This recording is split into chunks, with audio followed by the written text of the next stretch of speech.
ছয় এবং ৯ আগস্ট ১৯৪৫ সাল দ্বিতীয় বিশ্বযুদ্ধের অবসান ঘটানোর উদ্দেশ্যে জাপানের দুই প্রধান শহর হিরোশিমা এবং নাগাসাকিতে পারমাণবিক হামলা চালায় যুক্তরাষ্ট্র। এই বিধ্বংসী হামলায় তৎকালীন জাপান সম্পূর্ণভাবে ভেঙে পড়ে। তবে আশ্চর্যজনকভাবে এই বিপর্যয়ের পর জাপান কোনো প্রতিশোধের পথ বেছে নেয়নি। এর পরিবর্তে আত্মসমর্পণ করে দেশটি নতুন করে নিজেকে গড়ে তোলার সিদ্ধান্ত নেয়।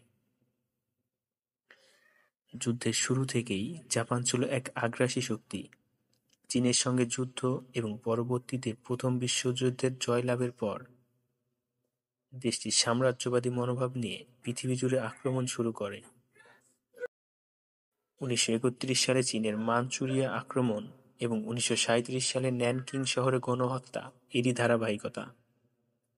এই আগ্রাসনের ফলে যুক্তরাষ্ট্রের সঙ্গে তার সম্পর্ক অবনতি হতে থাকে এবং ১৯৪১ সালে পার্ল হারবারে অতর্কিত হামলা চালিয়ে জাপান যুদ্ধ ঘোষণা করে। যুদ্ধের এক পর্যায়ে ১৯৪৫ সালের মে মাসে ইউরোপ যুদ্ধের অবসান হলেও জাপান আত্মসমর্পণ করতে অস্বীকৃতি জানায়।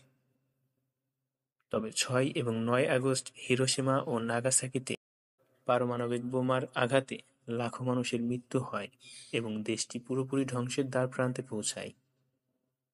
এই অবস্থা দেখে জাপানের শীর্ষ সেনা ও রাজনৈতিক নেতারা বুঝতে পারেন, যদি যুদ্ধ অব্যাহত থাকে তবে দেশ ও জাতির জন্য তা আরও বড় ক্ষতির কারণ হবে। ফলে জাপান আত্মসমর্পণের সিদ্ধান্ত নেয়। তবে এই ভয়াবহ অভিজ্ঞতা তাদের জীবনে এক নতুন শিক্ষা নিয়ে আসে। তারা উপলব্ধি করে যে যুদ্ধ কখনোই একটি উপযুক্ত সমাধান নয় এবং সেই সঙ্গে নিজেদের ভবিষ্যৎ সুরক্ষিত করতে শান্তিপূর্ণ ও সহনশীল সমাজ গড়ে তোলার গুরুত্বও বুঝতে পারে। এই দৃষ্টিভঙ্গি থেকেই ১৯৫৫ সালে তাদের সংবিধানে গুরুত্বপূর্ণ পরিবর্তন আনা হয়, যার মাধ্যমে তারা চিরকালীন শান্তির পথে পা রাখে। এরপর ১৯৫৫ সাল থেকে হিরোশিমা ও নাগাসাকিতে পুনর্গঠন কার্যক্রম শুরু হয়। ১৯৯০-এর দশক নাগাদ জাপান শুধু বিশ্বে নতুন করে দাঁড়ায়নি, বরং বিশ্বে অন্যতম সভ্য ও উন্নত দেশ হিসেবে পরিচিতি লাভ করে।